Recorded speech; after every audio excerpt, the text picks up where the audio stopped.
Welcome to the Supported Living Property Podcast with your host, me, Lisa Brown, the place to learn about supported living property investing. Today, I'm delighted to introduce you to Sylvia Mahal, who we've got here with us. Hi, Lisa. Lovely to be here. It's great to have you here, Sylvia. We've got so much to chat about today. I'm really looking forward to digging into stuff. Do you want to tell people a little bit about you and your background? Well, I live on the south coast of England. I've always been in the New Forest. I am married. I've got 4 children and 6 grandchildren. I'm married to Kev. We're foster carers. I'm also a registered social worker. And we're property investors, and we just keep ourselves busy. Yeah, I'm not surprised. I think maybe you don't sleep. I'm not quite sure how you fit all of that in. Not much sleep. In your social work career, what kind of things did you do what do you do in social work, I guess? Now I'm just independent, so I'm freelance, working, doing a lot of mental capacity assessments, doing deprivation of liberty assessments, and I'm also a practice teacher for social work students at the university. Okay. So yeah, I've been a social worker about 20 years. Mm-hmm. So a lot of experience in there to share. And so with the property investing, tell us a little bit about the property side of things. Well, we became accidental landlords about 15 years ago when we kept the house we had and bought another one and just let it out. And then at that time it was pre the bust, so we managed to buy a few properties, and then 2008 it all stopped because of the bank crash. And then a couple of years ago we got into rent to rent, so we then started taking on HMOs and doing service accommodation. Okay, around the New Forest and around where you are. Yeah. Okay. And then the things that you're looking at doing at the moment are really interesting, aren't they? I think that's something is something that a lot of people aren't aware of. Do you want to talk a little bit about your new venture and what you're doing there?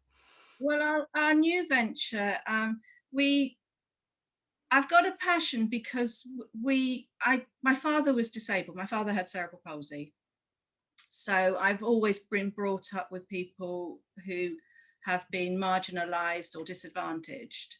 And also a lot of the children that we foster have disabilities. And because we like to go on holiday, trying to go on holiday with a young person in a wheelchair that needed hoisting became very, very difficult and very, very expensive because there just aren't enough properties that have a hoist.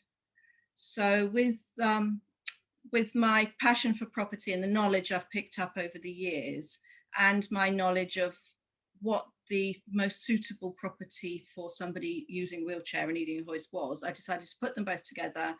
And we have a fledgling company called Elevated.Fun, and we're going to be with investors setting up properties around the country and hopefully into Europe in the future that have a fully wheelchair adapted, and they also have a hoist available. Amazing. As you say, it's so much need for those kind of properties. If you're looking to go on holiday with anybody who has any form of disability, there is just no provision whatsoever, even for fairly mild disabilities, yet alone if you're looking for those fully adapted properties where you do need full-on hoisting. I think it's so needed, isn't it? I guess you found the response has been quite positive so far. Have you found people are receptive?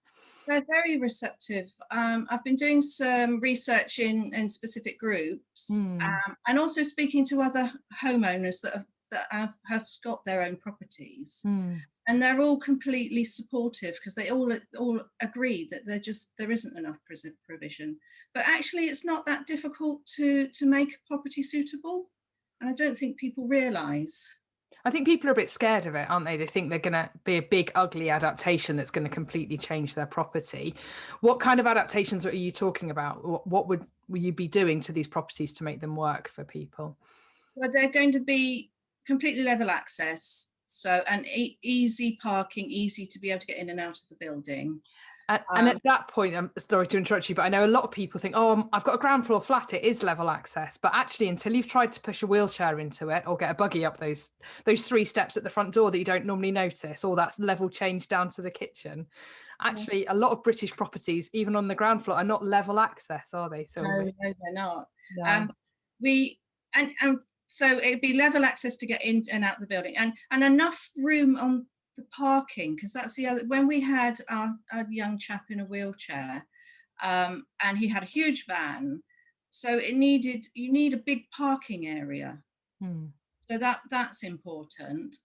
Also, to have a really nice large wet room, because we've stayed in hotels where they've said they're adapted, but actually there's a lip into the shower. And for somebody because obviously with Equalities Act and everything, they have to be disabled adapted to a level. But even an inch lip into the shower makes life very, very difficult when you're wheeling somebody in a shower chair. So ours will be completely flush and large enough for 2 carers to support the person, because that's another issue we've had personally.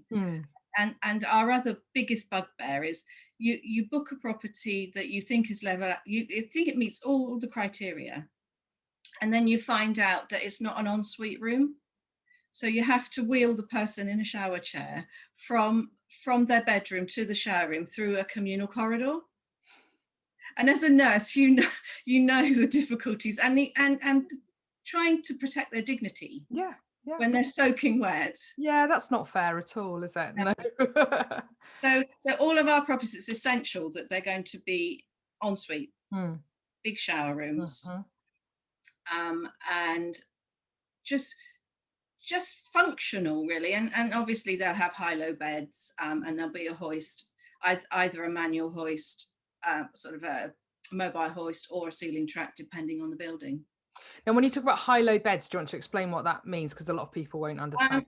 Like a hospital bed, so that it's electronic, so that you can press a button and it raises the back and the feet, so that the person can sit up to watch television.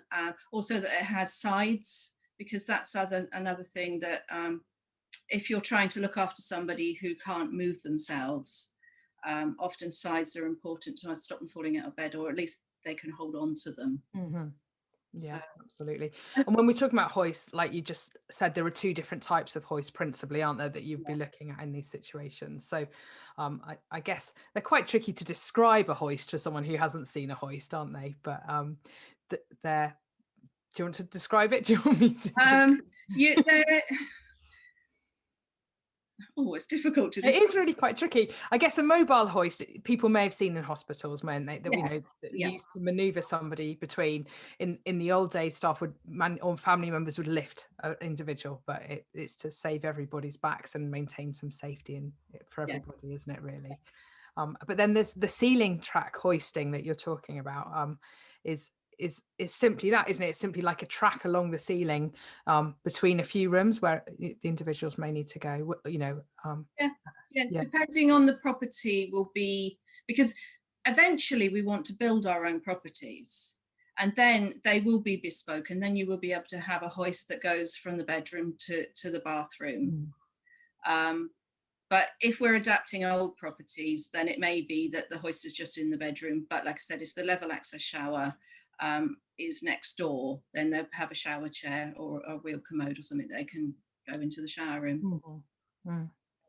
But everything sort of like is quite easy to do. Maybe the ceiling track might be the extreme for some people, but actually it's not that difficult to do if the building is sort of structurally able to take it. That's the challenge, isn't it? Is you need to have a strong enough ceiling structure to cope with it, which some, like you say, some older buildings might not have. But they can be reinforced, can't they? It's not. They can. Yeah. But any building can have a mobile hoist. It's literally, it can be. It's just, as long as, I guess, you'll need to be looking at doorways being widened, perhaps in some places as well, won't you? And that obviously that would be doing that. as a matter of course, I think we will be widening doorways because from experience, it's quite challenging sometimes with wheelchairs. Just getting around corners, you take chunks out of doorways and things. So everything's going to be set up with the wheelchair person in mind. Mm-hmm. And I think that's a very different approach, isn't it, to the majority of property developers and builders. You know, when they're designing properties, when architects are designing properties, very few are thinking of what it would be like to actually be accessing that building from a wheelchair. I think that very few buildings are designed with that in mind, you know, which is shocking, isn't it? I don't actually know the percentage of people in the UK who use, you know, wheelchairs, but it's higher than people imagine, isn't it? I think it is, and even temporarily, because I actually broke my foot several years ago and had to use a wheelchair for about 6 weeks. And it's a very different point of view, and the way people actually approach you and treat you as well. It's just doesn't make any sense. No, it really doesn't. I think it's, you know, as most people know, my background's in nursing, and as I did quite an old school nursing course where we were put in a wheelchair and pushed around to have that experience of what it's like and interact with other people, to be put in a hospital bed and be pushed around between wards. So you actually got what that was like, and that it is really disempowering, isn't it? It's horrible. And people don't talk to you. People talk to the person pushing your chair or your carer with you. Yeah, it is really horrible. And I think it's that whole perception, isn't it, thing that just because someone's in a wheelchair their brain doesn't work is not true at all. But I think the key thing, I think, is one of the key things I wanted to do by sort of setting up this podcast and talking to people about supported living and adapting properties for people with disabilities from a whole range of disabilities and support needs was just to get people thinking really more and more about, actually, it's not that hard to, when you're designing a building, just to make the doorways that bit wider from the very beginning. Actually, you can do that in a lot of buildings, you know, just to think about those access steps up to, why not just put a low level ramp in, then everybody could access that ground floor property instead of those 3 steps I was talking about, you know. And I think it's just making people aware and getting to people to just challenge the way they think about developing and adapting properties to think about everybody and be a bit more inclusive in the way that they're doing it, so that it works for everybody. Because although this is fabulous and I love the idea of what you're setting up, I think it's really, really important, there is also a need for everyday, you know, private landlords, aren't there? You know, there's a huge demand for disabled people who need to do private rental properties, and the amount of you know, there are just not enough adapted properties, whether that's for student lets, whether it's private, you know, single lets, shared houses. People with disabilities still need to access the whole range of properties that landlords have in their portfolios, don't they? I completely agree, and from my experience, when I was working for the local authority, I worked with a young lady who was at a residential college, and she built up her independent skills. She was ready to go out into the world, and we were looking for housing for her. And the waiting list for adapted housing, like you say, is enormous. Mm-hmm. But it's not difficult if people think ahead. This young 18-year-old ended up having to go in an old people's nursing home for 6 months while she waited for a suitable house. That's crazy. Yeah, I know, and so it's so disempowering then. And worked hard on her independence to then have that completely taken away from her by being put in that environment. Yeah. And also when because I used to help sort of I was helping a young man whose property was being adapted, and he needed to go and stay somewhere. But we had to actually put him sort of like in an apartment that wasn't appropriate, and then his mum had to like suffer to lift him and move him, and it's appalling. And like you say, it's not difficult, and if people just thought about it when they were developing.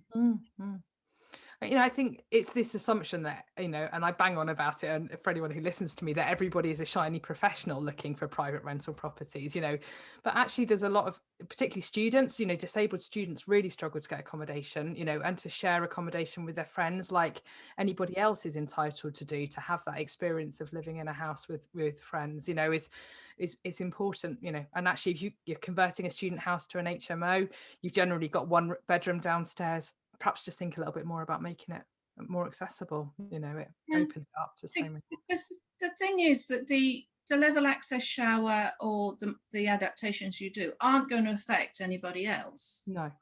You know, it's not as though you're pigeonholing what you're doing. Mm-hmm. You're actually widening your reach, Yeah. your tenant group. Yeah, completely. I mean, I did a interview a few months ago with Elaine Hollerhead, who's an interior designer, and she talks about making the functional beautiful or making the functional fabulous, I think is her thing. But actually, it doesn't all have to be ugly adaptations. You can make them fit in, and actually no one else notices them. They just become part of the house, don't they? So yeah, absolutely. It sounds like such an exciting project. I think it sounds a great thing to be involved in, and really looking forward to seeing where you go with it. And because I think it's going to make a real impact to a lot of families who need good breaks, and it enables carers and family members to relax knowing that they've got the right facilities for them. Well, that's it, and that's our aim, is that if people book our properties, they will know exactly what they're doing and exactly what they're getting. So they just turn up. All they need to bring is their sling, because obviously everybody's sling is individual, but everything else will be there for them. And that's the sling that goes on the hoist, isn't it? Just for people who don't understand what we're talking about. Yeah, so that's the bit that actually attaches onto the hoist that the individual would sit onto. Yeah, but other than that, it's all there, and that's such a great service. I think that's brilliant. And we'll put in the show notes how people can contact you, Sylvie. So if people want to find you, it'll be down there in the show notes. So thank you ever so much for joining us today. Thank you. My pleasure. Thanks.